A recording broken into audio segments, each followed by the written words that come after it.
The battlefield is the mind. Okay?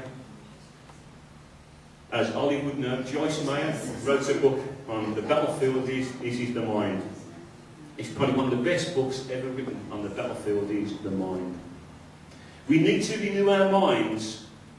We need to renew our minds in the way we think. I'm so saddened. The people I meet during the week is that the way they think, they can't change their mindsets. There is so much talent in this area, and yet, because their grandfather didn't work, and then their dad didn't work, and their brothers didn't work, their uncles and aunts didn't work, and they don't work, they've got so much low self-esteem, is that this is the norm, and it isn't. And somehow they've got to change the mindset. They've got to change the mindset.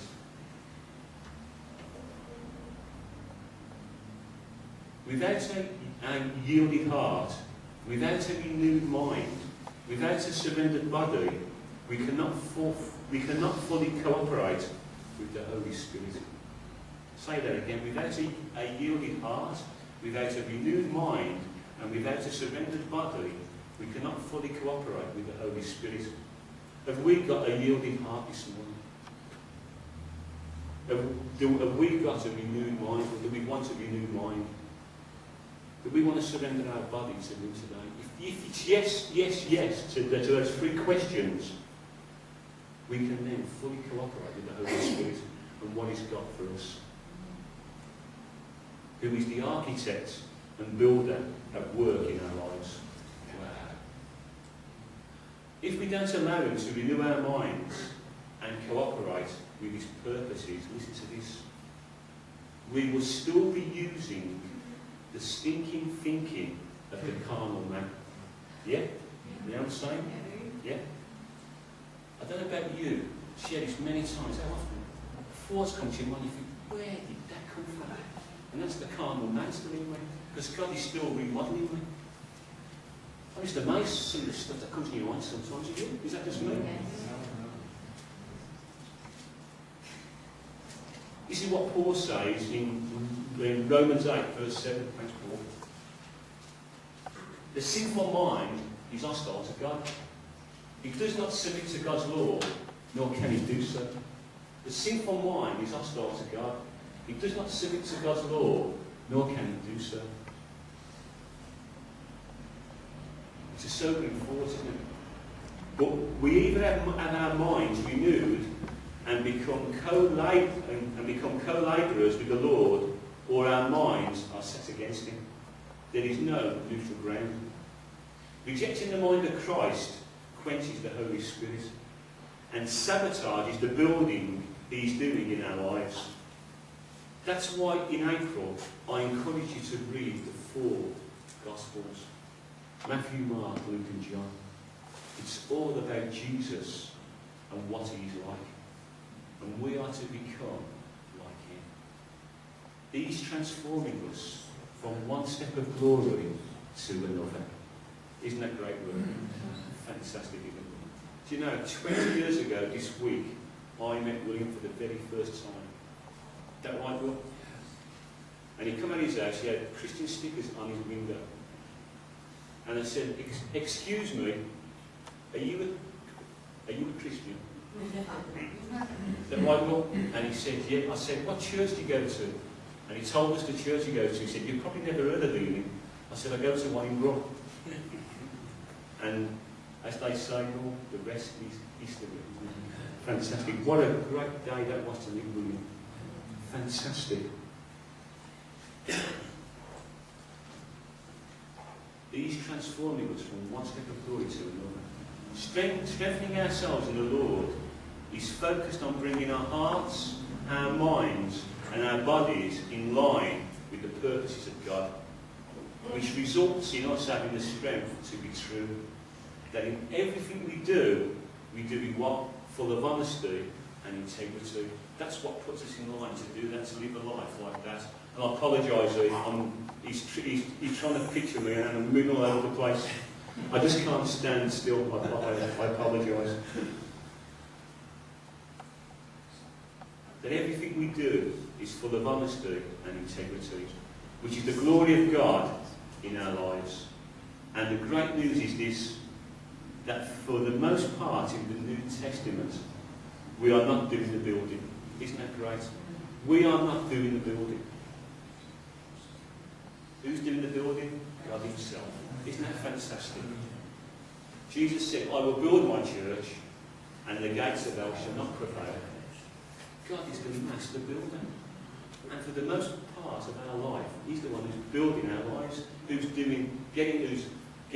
remodeling us. That's what he's doing. But the thing is, we still have to play our part. We still have to play our part. Jude 1, verse 20. But you, dear friends, build yourselves up in your most holy faith and pray in the Holy Spirit. We have to play our part. But you, dear friends, build yourselves up in your most holy faith and pray in the Holy Spirit. Praying in the Holy Spirit specifically refers to praying in tongues.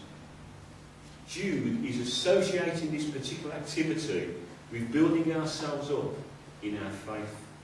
The same expression is used in 1 Corinthians 14 verse 4. He who speaks in a tongue edifies himself. The word edify means to build up. How does praying in tongues build us up in our faith? Well, this is what Paul says in 1 Corinthians 14 verse 2. For anyone who speaks in a tongue does not speak to men but to God. Indeed, no one understands him. He utters mysteries with his spirit. It edifies us to God. We need to understand that when we speak in tongues, we are using our voices to give utterance and the expressions of our spirits as they commune with the Holy Spirit. That's what we do. Now, I don't know about you, but it does me good. It does me good. This is so powerful because our spirit prays in perfect agreement with God. When we start to sing and speak in tongues to God, we are in perfect agreement with him. We speak from the new nature we received when we were born again.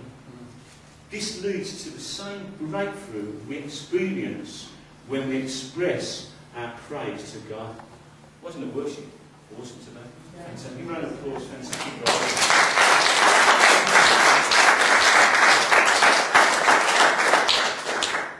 And what happens when we experience that place with God, we become aware of the manifest presence of God. And it's the presence of God that makes the difference. It's the presence of God that makes the difference. The presence of God was so awesome on Friday night that that man in the wheelchair was able to get out of his wheelchair and walk. That's the presence of God. That's what the presence of God does. Wow, I want more of that, don't you? Yes. Wow, that's what the presence of God does. It's the presence of God that makes the difference. Praying in tongues is also called praying in the Spirit. And it gives us access to the reality that the Holy Spirit is teaching us how to thank and pray. Jesus explained to his disciples that after he ascended to the Father, he would send the Spirit for this specific purpose. John 16 verses 13 and 14. But when he, the Spirit of truth, comes, he will guide you toward truth. He will not speak on his own. He will speak only what he hears, and he will tell you what is yet to come. He will bring glory to me by taking from what is mine and making it known to you.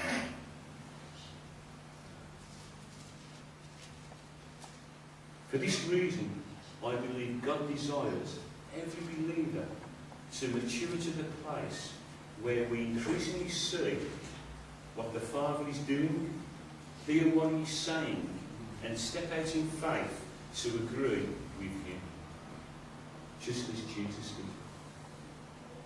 That's our destiny.